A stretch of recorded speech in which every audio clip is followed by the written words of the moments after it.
Let's play some hockey tonight. Energetic, passionate, and savvy. Gouche Live. Brought to you by the good people at the Hockey News and Sports Illustrated. And now, ladies and gentlemen, the Gouche.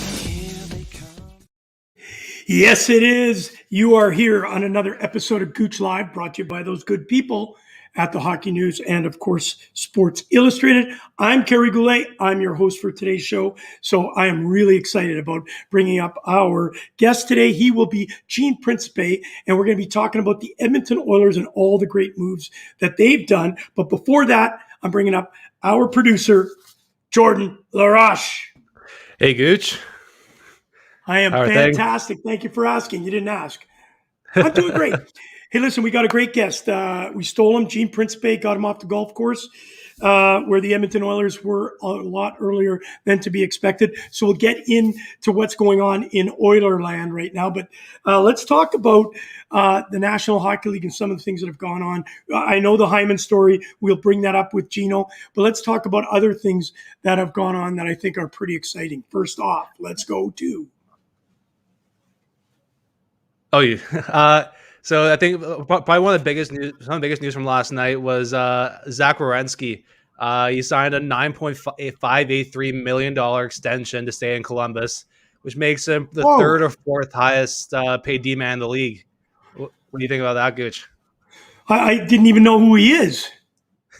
Yeah, he was Seth Jones' partner. I mean, he's a great player. Don't get me wrong, but I don't know if he's really worth that much money because you're putting him ahead of Seth Jones. You put him ahead of Dougie Hamilton. Is he really that much better than them? Well, let me say this. Obviously, I've watched a little bit of Columbus, not that much, and I really have not noticed the name that much. So I will give you that I would question that contract. Listen, there were some crazy contracts given out. They spent over $700, almost $800 million in free agency signings, of course. Wow, that's a lot of money, especially in a pandemic year where we've really struggled to deal with all of the implications that have come from COVID. Obviously, teams had to do some salary dumps. And of course, Gene Principe is coming up in a few minutes. We'll talk specifically about the Edmonton Oilers with him. Then we'll ask him about what went on in Seattle. I think that'll be exciting. All right, let's move on from him. I'm kind of concerned about where we're taking it with the Warren Foegele. I'm still kind of shocked about that. I know you like him. I'm not sure about that one. I mean, it's a depth move that the Oilers need to make. But we'll save the Oilers talk for when Gene comes up. But probably one of the bigger news from last night as well, concerning the Rangers. They traded a third-round pick for Ryan Reeves. This kind of just gave me the feeling that there's something else coming. There has to be. And the Rangers are one of the favorite teams to get Eichel right now. So maybe it's so they can keep someone else, or he's even included in that deal. So, I'll tell you why they did it. I'll tell you why they did it, Jordan. You saw it in the playoffs last with Tom Wilson. I'm telling you right now, they brought Ryan in to take care of Tom Wilson only. So he'll only play when they play the Washington Capitals. And if Eichel goes there, they're going to want to protect him because you know what Tom Wilson will do? He'll put him out like a light. So I think that's why they did it. And you and I actually talked about it when it happened. We said, you know what, is it in the position of the New York Rangers to get some more grit and more toughness and go after a player like Tom Wilson? Is the league going down that route? The Rangers have done that. They picked up Sammy Blais as well. So they're really putting an emphasis on those depth guys. And that's where the Rangers really struggled last year. Our top six is great. I'd say probably top 10 in the league. But the bottom six is where we really struggled. We had guys like Kakko, Vitaly Kravtsov, the young guys in our third line where we should be kind of giving them more of a chance. This cup I got in Edmonton with my buddy Gene Principe when we did the Garnet Boomerangs, obviously taken there January 2020. Let's bring them up. I will get you back at the end of the show. We'll go through all the little signings that have gone on and some of the questionable. I've got one question for you when we get you back up. But now we have Gene Principe. Gene Principe is such a big personality. He has a fan club in Australia, and the president of the fan club is Mark Gouche. I work with him almost every day. We're building a rink over there, and he's working with me, and he brings it up all the time. How's Gino? How's Gino? How's Gino? How do you get a fan club? There's only one member, but he's the president. So I'll ask Gino what he thinks about that. And I will get Gino and Mark on the phone call. We'll tape it and we'll have some fun with it when that happens. Always a pleasure, Jordan. Thank you. We'll see you at the end of the show. Ladies and gentlemen, here he is, all the way from Edmonton. I'm in the dressing room. He doesn't know it. I think I can go upstairs and talk with him, but I won't tell him I'm downstairs. Here he is, Gene Principe. Hey, you look like you're in the dressing room. I mean, I am in the dressing room. and Gene, unbelievable. Are you by McDavid's stall? No, No, don't it's behind forget Ethan Bear. Don't forget when we were there, I got to sit right about here in Ethan Bear's stall, but he's no longer there. So we can forget about me every day. That's classic. I've got a picture with all those kids with the Garna boomerangs. So that, you know what? That could be a collector's item. Could I, and it was a video, can I sell that NTFs or what are those things called? Can I sell that? Yeah, I think you can. I know what you're talking about, but not fully. Like when it comes to technology, I'm not up like your producer. And Well, I'm just we'll happy ask to be you. on the air with you. Listen, I'm really confused. Are you at a beach? Like that looks like Popeye's outfit, for God's Yeah, sakes. I was love going it. to say minus the muscles. That's what my kids No. always say. Dad, do you keep the receipt? Because that shirt didn't come with any muscles. Do you remember Popeye? Oh yeah, Popeye the Sailor Man.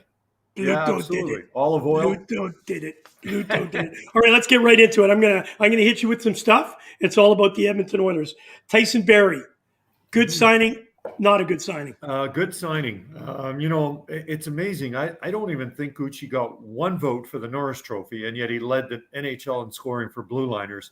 That has to be a historic event because I can't imagine that someone who leads the NHL in blue line points doesn't get a single vote for the Norris Trophy. Yes, that does say something about the quality of defensemen. And maybe I think in years gone by, decades gone by, it was always a battle. Should Rod Langway win because he's incredibly defensively, or should Paul Coffey win because he plays like Bobby Orr, right? So I like Tyson Barrie. He continues to help out a number one power play.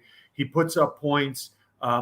Well liked, which is important. And I think there's Gouche. You spent time in Winnipeg, and there's something to be said for these northernmost posts in the NHL when a guy says, "I want to be there," and that is sometimes, I don't know if it's half the battle, but it's definitely part of the battle. And when you have Connor McDavid and Leon Draisaitl as your guys on, if I look to the left on the power play, there's Connor. If I look to the right, there's Leon.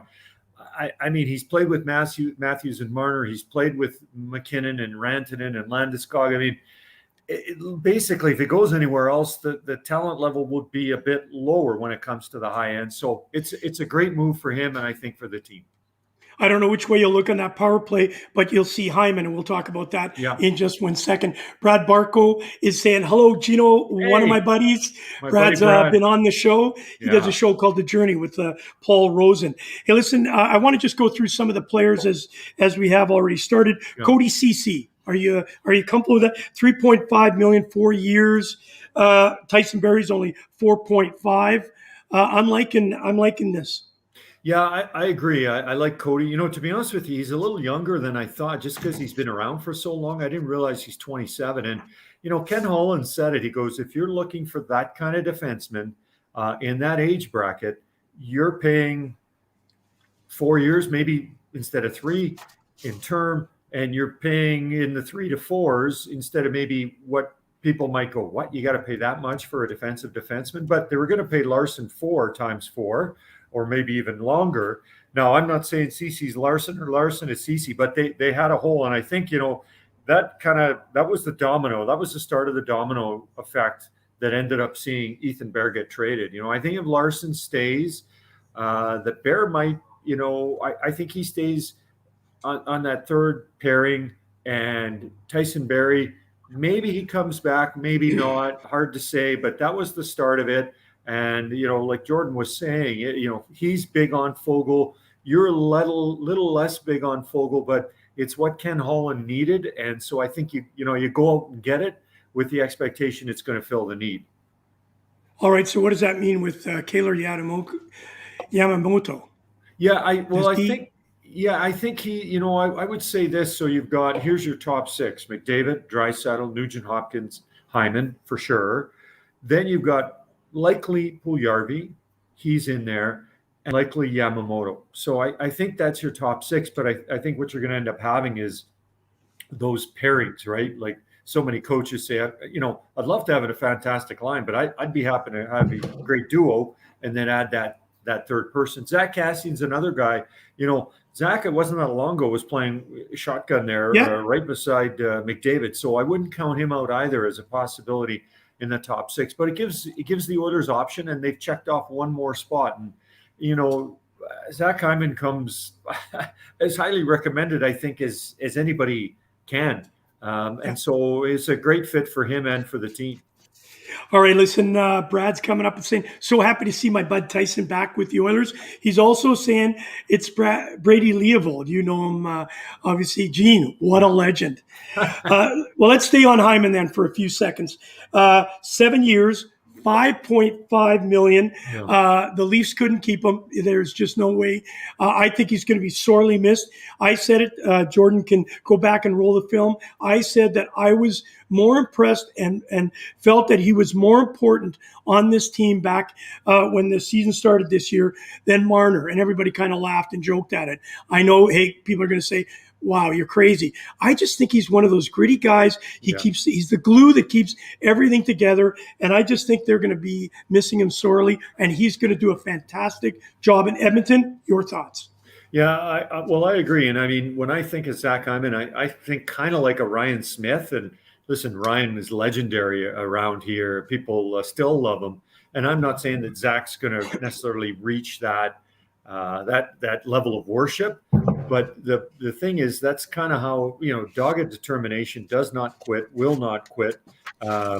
And he just feels like, he's just such a great piece to the puzzle for the Edmonton Oilers. And so I'm ecstatic with it and think that he's got this long-term deal.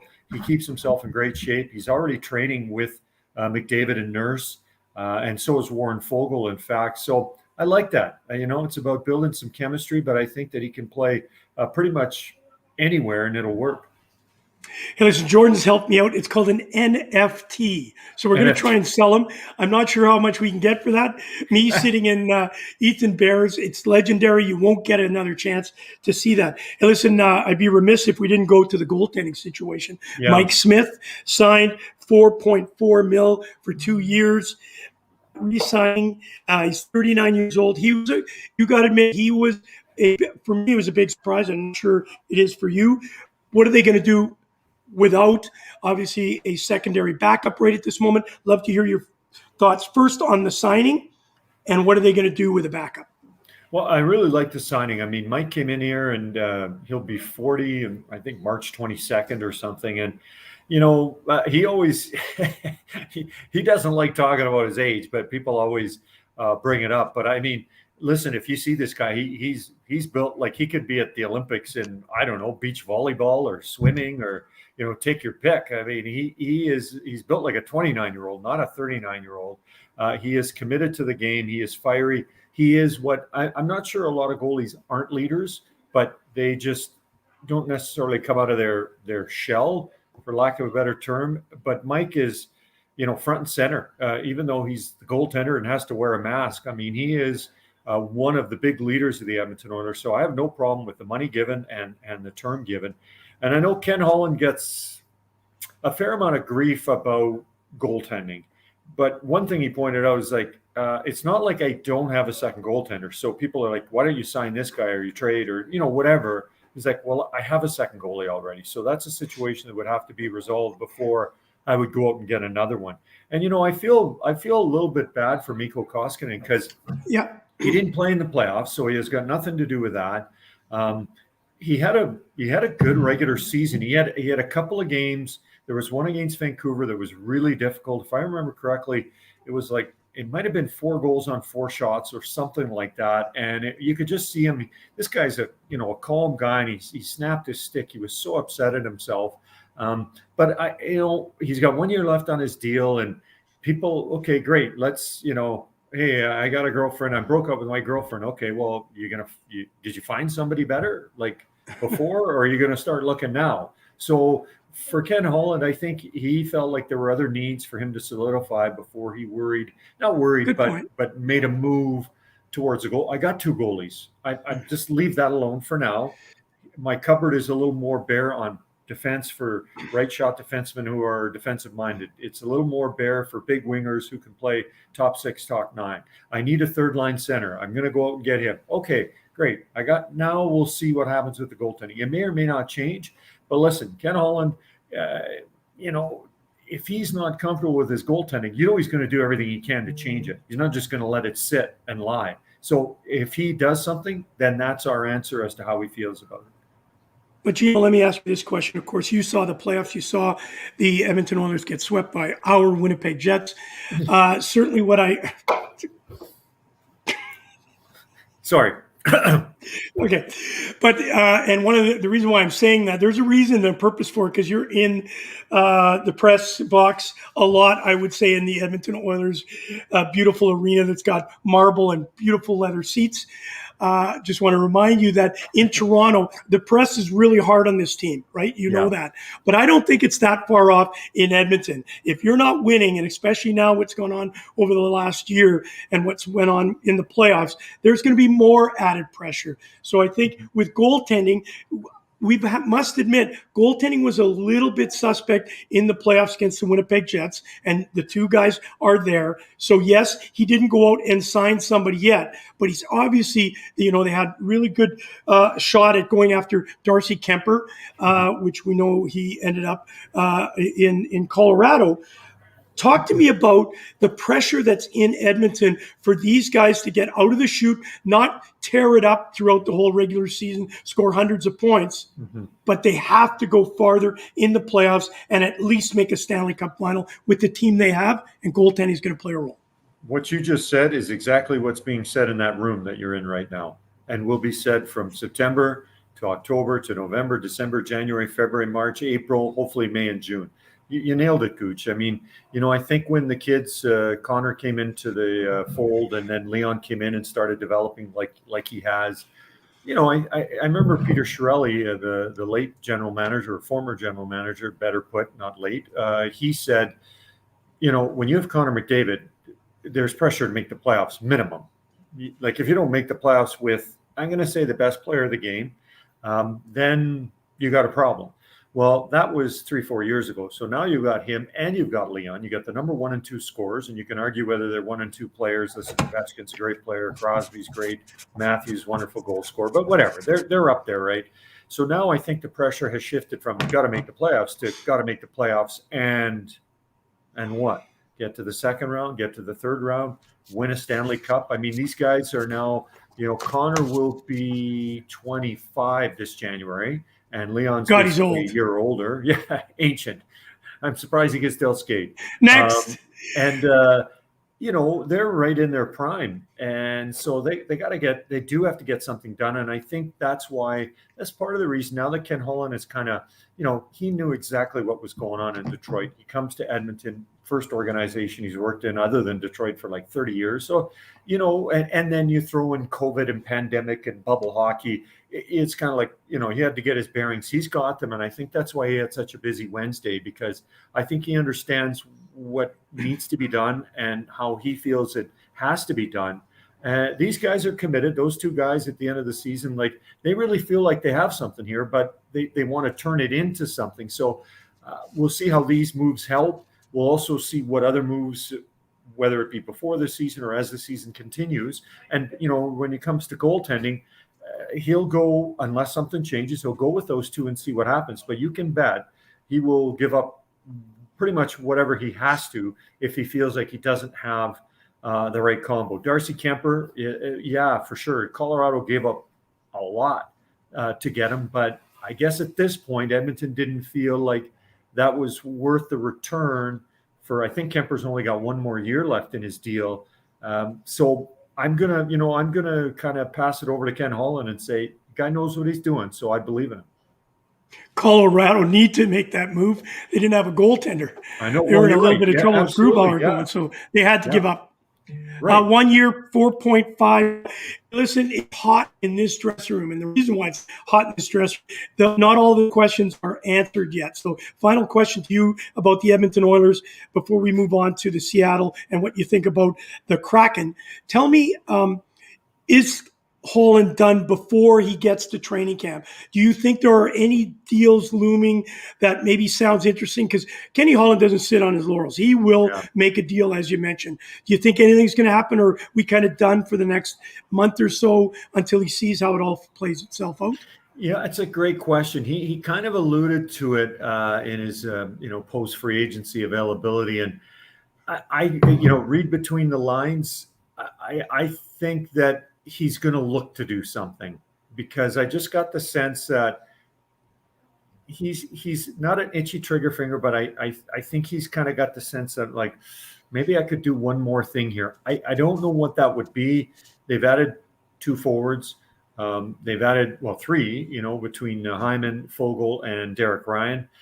They've added a new defenseman in Cody Ceci. I know that they're going to elevate, a guy like Evan Bouchard. So, and we talked about the goaltending. So I think he'll look to move something and make some kind of a change, but I'm not sure he has to do it. It's more like he might want to do it.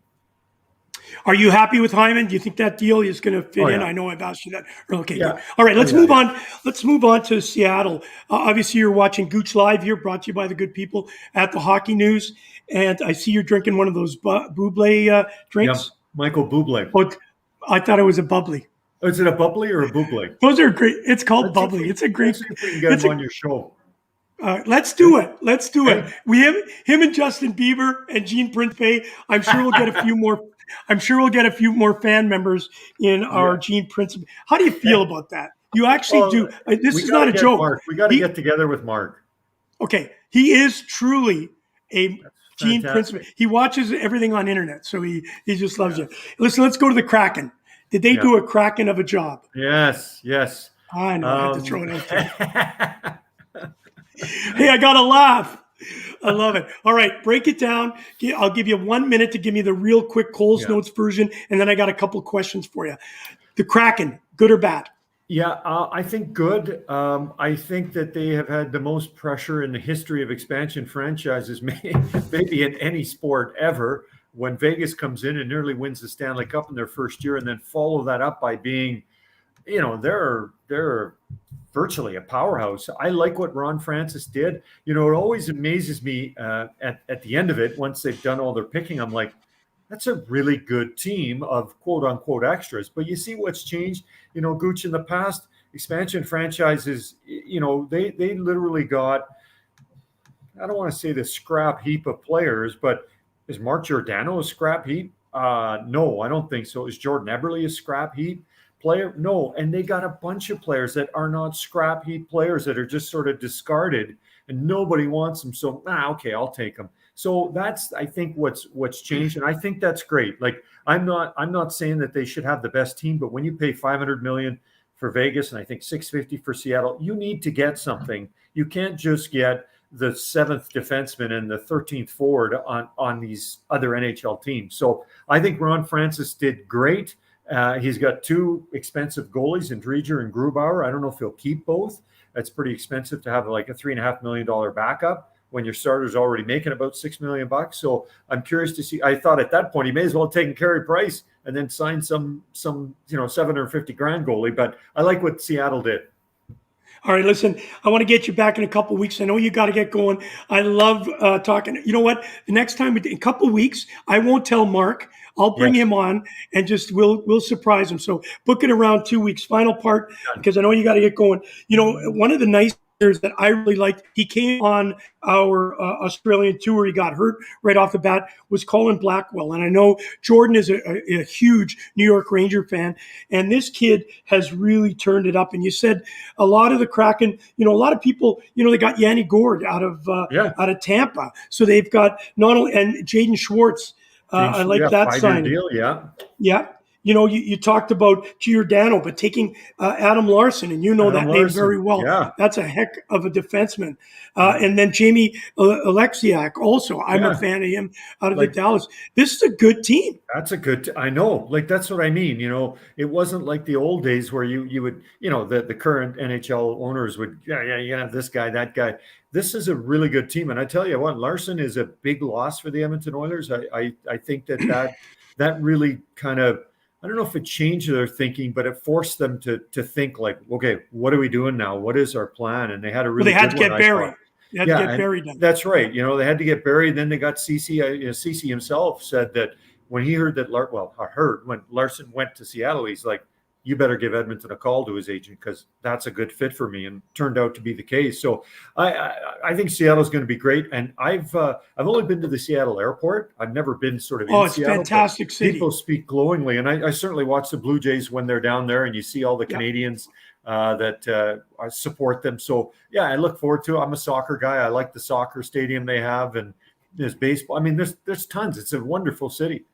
Yep. Well, we're going to see you there one day. First, I got to get to Edmonton once we get free. Gene Principe, thank you. I know it says Karen. We're not going to go there. You're supposed to be a tech guy. Thank you for joining us. We love you. 2 weeks. We're going to set this up. We're going to go and see. Once everything settles down, we'll see what's going on in 2 weeks. Ladies and gentlemen, Gene Principe. Gouche, take care, pal.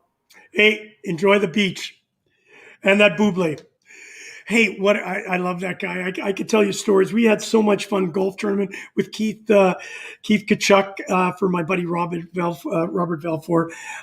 Gene's just one of a kind. One of a kind. You should hear him sing. On second thought, forget that. Let's bring up Jordan. Hey, Gouche.